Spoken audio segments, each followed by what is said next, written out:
When a mailman sees bruises on a young girl's arm during his routine route, he brushes it off as nothing at first. But when the girl comes running to him pleading for help, he realizes the truth is far darker than it seems. This is a story of resilience, courage, and the relentless pursuit of justice for a family struggling to escape the shadow of abuse. Before we dive into this story, let us know where you're watching from, and if you stand against neglect and abuse, be sure to like and subscribe for more. Ryan Carter tightened his grip on the steering wheel of his postal van, glancing at the clock on the dashboard. 9:47 a.m. He was already running behind schedule, a rare occurrence for him. The delay wasn't his fault. A traffic accident on one of the main roads had thrown his usual route into disarray. Still, it nagged at him. Ryan took pride in his work, treating each delivery with the precision and care of a craftsman. Being late grated against his sense of order. The Oakwood neighborhood unfolded before him, its tree-lined streets and neatly trimmed lawns glowing under the morning sun. The houses, each one a picture of suburban serenity, offered an illusion of perfection that Ryan often found comforting. It was one of the reasons he enjoyed this route so much. It reminded him of the idyllic neighborhoods he dreamed of living in as a kid. But today, the charm felt thinner, less convincing. Pulling up to the Bennett residence, Ryan noticed a familiar figure on the porch. Lily Bennett, the Bennett's 8-year-old daughter. Normally, Lily would be playing with her dog or riding her bike, her face lit up with the carefree joy of childhood. Today, though, she sat hunched on the porch steps, her knees drawn to her chest. Her yellow sundress was wrinkled, and her dark curls looked unkempt, as if she'd slept in them.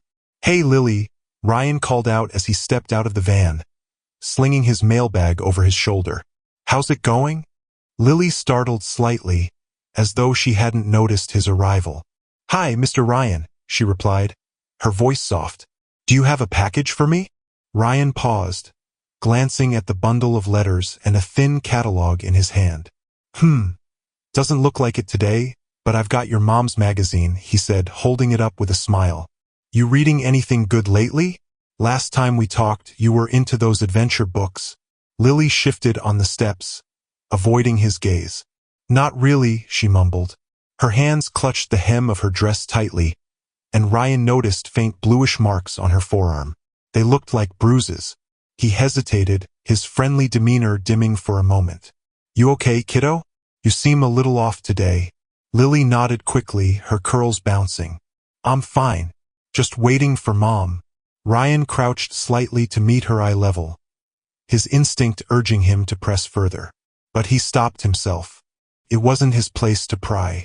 Still, something about Lily's demeanor, the way she fidgeted her tense shoulders, made his stomach tighten. "Well, if you ever need to talk about books or anything else, you know I'm around," he said, handing her the stack of mail. "Tell your mom I said hi. Okay?" "Okay," Lily said, her voice barely above a whisper. She clutched the letters and hurried back into the house without looking back. Ryan straightened and adjusted his mailbag, his eyes lingering on the Bennett home. The white curtains in the front windows were drawn shut, giving the house a closed-off, almost foreboding air. He had delivered to this address hundreds of times, always greeted with cheery waves or casual small talk from Lily's mom, Jessica. Today, the absence of that warmth gnawed at him. Returning to the van, Ryan sat for a moment, his hand resting on the ignition key. Something wasn't right. He'd been delivering mail long enough to notice when things felt off. He shook his head, muttering to himself, "Focus, Ryan. You've got a schedule to keep." As he drove down the quiet street, the rhythmic hum of the engine did little to settle his thoughts. He couldn't shake the image of Lily's bruised arm or her wide, nervous eyes. Kids fall and bruise all the time, right? He thought, trying to dismiss his unease. But the tension in his chest remained, a persistent weight that refused to be ignored. Oakwood was supposed to be a slice of suburban paradise. It was the kind of neighborhood where people prided themselves on their well-manicured lawns and perfectly painted fences. But Ryan knew better than most that appearances could be deceiving. He'd seen enough strange things on his route over the years. A woman crying quietly in her driveway, a man screaming into his phone in the middle of his yard, a house suddenly empty with no forwarding address. Behind the pristine facades, there were stories, often messy, sometimes heartbreaking. Ryan Carter was midway through his route, balancing a stack of envelopes in one hand while sorting the next bundle with the other, when he heard rapid footsteps behind him. He turned just in time to see Lily Bennett, her face streaked with tears, running toward him. Her breaths came in shallow gasps, and her normally bright eyes were clouded with fear. "Mr. Ryan," she cried out, her voice trembling and desperate. "Please, you have to help me. My mom. She's hurt." Ryan's heart clenched at the sight of her. Dropping the mail onto the passenger seat of his van, he crouched to meet her at eye level. "Lily, slow down. What's going on? What happened to your mom?" "She's hurt," Lily sobbed, clutching his arm with small, trembling hands. "Daddy was so mad. He hurt her, and now she's not moving. Please, Mr. Ryan, you have to help." Ryan froze for a moment, his mind racing. The urgency in Lily's voice left no room for doubt, but he was conflicted. He had a full route to complete, deadlines to meet, and a job he valued. Yet none of that seemed to matter against the terrified plea of a little girl. He took a deep breath, knowing there was only one real choice. "Okay," he said firmly, placing a steadying hand on Lily's shoulder. "Take me to your house. Let's make sure your mom's okay." Lily didn't hesitate. She grabbed his hand and began pulling him down the sidewalk, her small legs pumping furiously as she led him toward the Bennett residence. Ryan kept pace, his stomach churning as he braced himself for what he might find. As they neared the house, the sharp sound of something heavy crashing to the floor made him stop in his tracks. Yelling followed, muffled but unmistakably angry. Ryan's instincts screamed at him to stay back, to call for help and wait. But before he could act, the front door slammed open, and Mark Bennett stormed out. Ryan recognized him immediately. Lily's father, with his tall frame, neatly trimmed beard, and an expression twisted with rage. Mark didn't notice them at first, his attention fixed on the red sedan parked in the driveway. He yanked open the driver's side door, threw himself in, and sped off without so much as a glance in their direction. "Daddy's gone," Lily whispered, her voice tinged with both relief and fear. Ryan felt his pulse quicken. The house loomed ahead, its front door left ajar, revealing nothing but darkness inside. "Lily," he said carefully, "stay close to me. Okay?" She nodded, gripping his hand tightly as they approached the house. Ryan pushed the door open wider, revealing a scene of utter chaos. The living room looked like a hurricane had torn through it. Overturned furniture, shattered picture frames, and fragments of a broken lamp littered the floor. The air was thick with the acrid smell of spilled alcohol and something metallic that Ryan couldn't quite place. "Mom!" Lily called out, her voice wavering as she scanned the room. Then she saw her mom, and she screamed, rushing toward the battered figure sprawled on the floor. Jessica Bennett lay motionless on the rug, her face swollen and discolored with bruises. Blood trickled from a gash on her forehead, staining her blonde hair and pooling beneath her head. Ryan's breath caught in his throat. For a split second, he feared the worst. "Lily, wait," Ryan said gently, pulling her back before she could touch her mother. "We need to be careful. Let me check. Okay?" Kneeling beside Jessica, Ryan quickly assessed her condition. She was unconscious but breathing, her chest rising and falling shallowly. He placed 2 fingers against her wrist, relieved to find a faint but steady pulse. "She's alive," he murmured, mostly to himself. Grabbing his phone, Ryan dialed 911. The operator's calm voice grounded him as he relayed the details. "I'm at 23 Maple Lane. There's been an assault. The victim is unconscious, and her daughter's here with me.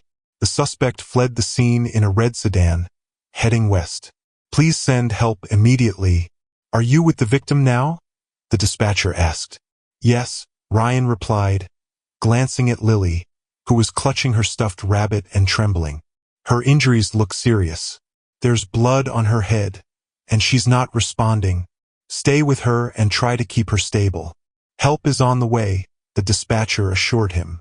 Ryan hung up and turned to Lily. "Hey, it's gonna be okay," he said softly, crouching to her level. "The ambulance is coming. They're going to take care of your mom." Lily's tears flowed freely now. "I told her we should leave," she sobbed. "I told her Daddy would get mad again, but she said we'd be safe." Ryan's chest tightened as her words sunk in. He glanced around the room, taking in the fractured remnants of a life once filled with love. A trail of blood droplets leading from the couch to the back door, holes in the drywall, and a shattered vase by the window. They all spoke of violent outbursts that had been escalating for some time. "How long has this been happening, Lily?" Ryan asked gently. Lily shook her head, her small hands twisting the ears of her rabbit. "I don't know. A long time. Mommy said it would stop after the divorce, but Daddy keeps coming back. He gets so angry when she says no." Her words were a knife to Ryan's heart. He swallowed the anger bubbling inside him, focusing instead on keeping Lily calm. "Listen, you did the right thing by running to get help. You're so brave, Lily. Your mom is lucky to have you." The faint sound of sirens grew louder, cutting through the tense silence. Lily's eyes widened with hope. "They're here," she whispered. The quiet street of Maple Lane transformed into a scene of controlled chaos as the police and paramedics arrived. Red and blue lights flashed against the pristine facades of the neighborhood homes, casting an eerie glow on the manicured lawns. Neighbors peeked through curtains or stood on their porches, their expressions a mix of concern and curiosity. Ryan stood near the curb, his arm protectively around Lily's trembling shoulders. She clutched her stuffed rabbit so tightly that the seams looked ready to burst. The little girl barely flinched as officers moved past her, their radios crackling with updates, or when the paramedics wheeled a stretcher into the house. "Mr. Ryan," Lily whispered, her voice barely audible over the commotion. "Is Mommy going to be okay?" Ryan crouched down beside her, looking her in the eyes. "She's in good hands now. The paramedics are going to help her, and I'll be right here with you." "You're not alone, Lily." She nodded, her grip on the rabbit tightening as two paramedics emerged from the house, carefully carrying Jessica on the stretcher. Her face, swollen and bruised, was barely recognizable. A deep gash on her forehead had been cleaned but still oozed faintly, and her arm was strapped to her side in an improvised sling. Lily's sobs grew louder. "Mommy!" she cried, trying to rush toward her. Ryan held her back gently. "Let them do their job," he said softly. "They're taking her to the hospital where she'll get the help she needs." One of the paramedics, a kindly-looking man with graying hair, stopped briefly to address Ryan. "She's stable for now, but she'll need immediate care at the hospital." "Are you her family?" Ryan shook his head. "No, but I'll go with Lily. She can't stay here alone." The paramedic nodded and gestured toward the ambulance. "There's room for you both if you want to come along." As they sat in the ambulance, Lily curled up against Ryan's side, her rabbit still clutched to her chest. Her tears had slowed, but her wide, frightened eyes never left her mother, who lay unconscious on the stretcher, hooked up to an 4 and a heart monitor. "I tried to stop him," Lily said suddenly, her voice small and broken. "I told him to leave Mommy alone, but he wouldn't listen." Ryan looked down at her, his chest tightening. "You were very brave, Lily. You did everything you could." "He gets so mad," she continued, her voice trembling. "When he drinks, he starts yelling, and then he hits Mommy. She tried to leave with me this morning, but he found out and got so angry." Ryan struggled to maintain his composure. The picture Lily was painting was horrifying. Lily buried her face in the rabbit, her small body shaking with silent sobs. Ryan wrapped an arm around her, unsure of what else to say. "Before we continue, give this video a like if you think Ryan did the right thing here, and comment below if you would have done the same. Will Jessica fully recover from her injuries? And will Mark be brought to justice for what he did? Keep watching to find out." The ambulance pulled up to the emergency entrance of the county hospital. Ryan helped Lily climb down, and they followed the paramedics inside. The stark white walls and the hum of fluorescent lights made the place feel sterile and unwelcoming. Ryan could feel Lily shrinking beside him as they passed nurses and patients in various states of distress. A nurse directed them to the waiting area while Jessica was rushed to a trauma room. Lily refused to sit down, standing instead by the window, her face pressed against the glass as she stared at the parking lot below. Ryan stood a few steps away, giving her space but ready to comfort her if needed. Minutes stretched into what felt like hours. Finally, a doctor approached them, his expression serious but not grim. "Jessica Bennett?" he asked. Ryan nodded, gently guiding Lily closer. The doctor crouched down to Lily's level, his voice soft. "Your mom's injuries are serious, but she's stable. She has a concussion, a dislocated shoulder, and several broken ribs, but she's going to be okay. She's a strong lady." Lily's lip quivered. "Can I see her?" The doctor smiled kindly. "Not just yet. She needs some rest, but you can see her soon. Promise?" Lily nodded, wiping her eyes. As the hours passed, Lily finally got to see her mother. Jessica lay in a hospital bed, her face still bruised but calm in sleep. Lily climbed into the chair beside the bed, holding Jessica's hand and refusing to let go. The sight of the small girl beside her battered mother was almost too much for Ryan to bear. Ryan stepped out into the hallway, needing a moment to collect himself. He leaned against the wall, rubbing a hand over his face as the events of the day replayed in his mind. Lily's frantic plea, the chaos in the Bennett house, Jessica's unconscious form on the floor. It was all overwhelming. He had never imagined something like this could happen on his quiet route. When he finally re-entered the room, Lily was still at her mother's side, her small hand wrapped around Jessica's fingers. She turned to Ryan as he approached, her eyes filled with a mix of hope and fear. "Mr. Ryan, will Mommy be okay now?" she asked softly. Ryan crouched down beside her. "She's in the best place she could be," he reassured her. "The doctors and nurses here will take good care of her. And I'll be here with you as long as you need." Lily nodded slowly, her grip on Jessica's hand tightening. "Thank you for helping us," she whispered. At that moment, a nurse entered the room, offering a warm smile to both Ryan and Lily. "We're setting up a room for you to rest in," she said gently to Lily. "You've had a long day, sweetheart." Lily hesitated, looking back at her mother. "Can I stay here? I don't want to leave her." The nurse knelt beside her. "Your mom will need some quiet so she can rest and heal. But don't worry, you'll be just down the hall, and we'll come get you as soon as she wakes up." Lily looked up at Ryan for reassurance, and he nodded. "It's okay, Lily. You need to rest too. I'll stay close by. I promise." Reluctantly, Lily let the nurse lead her out of the room, clutching her stuffed rabbit tightly. Ryan watched her go, a deep sense of protectiveness swelling in his chest. He turned back to Jessica, still unconscious but breathing steadily, and made a silent vow to see this through, no matter what it took. The courtroom buzzed with quiet murmurs as the trial of Mark Bennett began, drawing significant attention from the Oakwood community. Residents who once knew him as a charismatic businessman now stared at him with a mix of curiosity and disdain. The case had lifted a veil on the idyllic suburb, exposing the darkness that had been hiding in plain sight. Jessica Bennett sat in the front row with Lily by her side, her hand resting protectively on her daughter's shoulder. Ryan Carter sat a few rows behind them, his gaze steady but his nerves simmering beneath the surface. He had never set foot in a courtroom as anything other than a juror. Now he was a key witness in a case that carried the weight of justice for the Bennetts. The prosecutor, a sharp-witted woman named Angela Cooper, presented the opening arguments with precision and determination. "This case is about more than domestic violence," she began. "It is about control, fear, and the courage to break free. Jessica Bennett and her daughter suffered years of abuse at the hands of the defendant, and today we will prove it beyond a shadow of a doubt." Over the next several days, Cooper laid out the case methodically, using a combination of testimonies, medical reports, and physical evidence.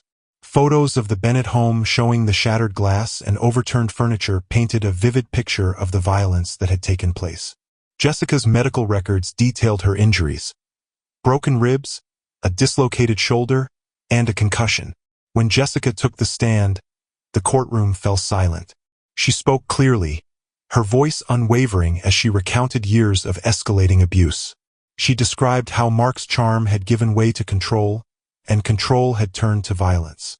"I stayed for too long," she admitted, glancing at Lily. "But when I saw the fear in my daughter's eyes, I knew I couldn't let her grow up thinking this was normal. That's when I decided to leave, and that's when he became even more dangerous." Lily's testimony followed. Though nervous, the 8-year-old spoke with heartbreaking clarity about the day her father attacked her mother. "He was so angry," she said, clutching her stuffed rabbit. "Mommy told him to leave, but he wouldn't. He yelled and pushed her, and she fell. I ran to find Mr. Ryan because I was scared he would hurt her more." The room grew heavy with emotion as Lily's small voice filled the space. Even seasoned jurors seemed visibly moved by her bravery. Ryan's turn to testify came toward the end of the week. As he approached the witness stand, he could feel his palms sweating. The courtroom felt much larger than it had from his seat, and the weight of dozens of eyes on him was almost suffocating. "Please state your name and occupation for the court," Cooper prompted. "Ryan Carter," he said, his voice steady despite the nerves. "I'm a mailman."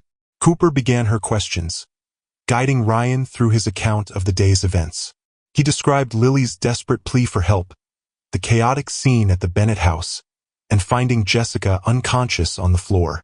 "What made you decide to intervene?" Cooper asked. Ryan hesitated, choosing his words carefully. "I couldn't just walk away," he said. "Lily was terrified, and I could tell something was seriously wrong. It wasn't about my job or the rules. I just knew I had to help." Cooper nodded. "And did you observe any injuries on Mrs. Bennett?" "Yes," Ryan replied. "She had bruises, a cut on her forehead, and she wasn't responsive when I found her." As he continued, Ryan found his voice growing stronger. The truth felt easier to tell now, as though the weight of it had shifted from his shoulders to the courtroom itself. When it was the defense attorney's turn, the atmosphere in the courtroom shifted. Mark's lawyer, a sharp-dressed man with a biting tone, wasted no time trying to undermine Ryan's credibility. "You're a mailman, correct?" the attorney began, his voice dripping with skepticism. "Yes," Ryan replied evenly. "And do you have any formal training in law enforcement or social work?" "No," Ryan said. "So, would you say you're qualified to assess a domestic situation or determine someone's guilt?" Ryan paused, his gaze steady. "I wouldn't say I'm qualified to make legal judgments," he admitted. "But I know what I saw, and I know when someone needs help." The lawyer pressed on, insinuating that Ryan's lack of training made his observations unreliable. He even hinted at potential bias, suggesting that Ryan's concern for Lily might have clouded his judgment about what really happened. Ryan remained calm under the questioning, refusing to let the lawyer's tactics rattle him. "I'm not here to make assumptions," he said firmly. "I'm here to tell the truth." Despite the defense's efforts, the case against Mark grew stronger with each passing day. The evidence was overwhelming. Jessica's injuries, Lily's testimony, and the corroborating accounts from Ryan and law enforcement. Mark himself took the stand, attempting to spin the narrative in his favor. He portrayed himself as a misunderstood father, claiming that Jessica had fabricated the abuse to alienate him from Lily. But under cross-examination, his story unraveled. His temper flared when Cooper pressed him about the restraining order and his repeated violations of it. "She was trying to keep me from my own daughter," he shouted, his voice echoing through the courtroom. "By hurting her?" Cooper shot back, her tone icy. The jury deliberated for nearly a day before delivering their verdict. Guilty on all counts. Mark Bennett was sentenced to 10 years in prison for domestic abuse and child endangerment. The courtroom was silent as the sentence was read, the gravity of the moment settling over everyone present. Jessica closed her eyes, a tear slipping down her cheek as she held Lily close. For the first time in years, she felt a sliver of safety return to her life. Ryan Carter walked his usual route through Oakwood, the streets quiet beneath the soft morning sun. The homes, with their neatly trimmed hedges and manicured lawns, looked as they always had, serene, almost picture-perfect. Yet Ryan now saw something beneath that veneer. The events with the Bennetts had changed him, opening his eyes to the hidden struggles that could exist behind even the most pristine doors. He adjusted his mailbag, lighter than usual, and stopped at a familiar driveway, a stack of neatly sorted letters in hand. As he approached the mailbox, the routine so ingrained it was almost muscle memory, his actions carried a different weight. He didn't just deliver mail anymore. He delivered connection, hope, and the silent promise to notice what others might overlook. A few houses down, Ryan reached a home he now recognized as Jessica and Lily's new residence. The modest, cheerful house stood at the edge of the neighborhood, its porch decorated with potted plants and a wind chime that tinkled softly in the breeze. As he approached, he heard a delighted shout. "Mr. Ryan!" He looked up to see Lily standing on the porch, waving enthusiastically. Her smile was wide and genuine, her stuffed rabbit peeking out from under her arm. Ryan couldn't help but grin as he waved back.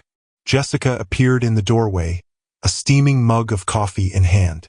"Ryan," she called, "do you have time for a quick cup?" Ryan hesitated, glancing at the clock on his wrist.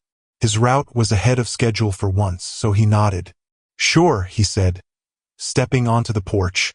Jessica led him inside, and he noticed how different she looked. Relaxed, her posture no longer guarded. The house was warm and inviting, filled with light and laughter. It felt like a home, the kind of place where healing could truly begin. As they sat in the small but cozy kitchen, Jessica poured him a cup of coffee and set out a plate of cookies Lily had proudly baked that morning. "It's good to see you again," Jessica said, her voice steady but warm. "Life's starting to feel normal again, or at least something close to it." Ryan sipped his coffee, nodding. "You seem lighter," he said, and Jessica smiled faintly. "It's been a process, but we're getting there. Counseling's been a big help for both of us. And being closer to my mom has made all the difference." Lily wandered into the kitchen, her rabbit still in hand. "Mommy says you're a hero," she said matter-of-factly, climbing onto the chair beside Ryan. Ryan chuckled softly. "I think your mom's the real hero," he said, glancing at Jessica. "She's the one who's rebuilding everything, step by step." Jessica shook her head, her expression turning serious. "We wouldn't be here if it weren't for you, Ryan. What you did reminded me that there are good people in the world, people who care enough to act. That kind of courage ripples outward, you know. It's inspired me to be stronger, to create something better for Lily." Ryan felt a lump rise in his throat. He wasn't used to such open gratitude, but he could see the truth in Jessica's words. "Sometimes," he said quietly, "it's the little things that make the biggest difference. A moment of kindness or just paying attention." As he left the Bennett home, Ryan felt a deep sense of fulfillment. Lily's cheerful wave and Jessica's heartfelt thanks lingered in his mind as he returned to his route. The houses he passed, each with their own untold stories, no longer seemed like just stops on a map. The day wore on, but Ryan's steps felt lighter, even as the weight of his job grew heavier with purpose. Every letter, every package, was a reminder of the connection he facilitated and the lives he touched in small but meaningful ways. By late afternoon, the streets of Oakwood were quiet again, the sun casting long shadows on the pavement. Ryan walked the last stretch of his route, his mailbag nearly empty. The rhythmic sound of his footsteps echoed in the stillness, a steady beat that matched his resolve. He paused for a moment, looking down the suburban street that had been the backdrop for so much change. The events with the Bennetts had left a mark, but they had also given him something invaluable, a renewed sense of purpose. As he adjusted the strap of his mailbag and continued walking, Ryan's resolve solidified. He would remain vigilant, compassionate, and willing to act, because sometimes even the smallest intervention, a moment of listening, a choice to care, could ripple outward and save lives. And that was a purpose worth carrying every step of the way. Thanks for watching till the end. If you enjoyed this story, give this video a like if you haven't already and subscribe for more.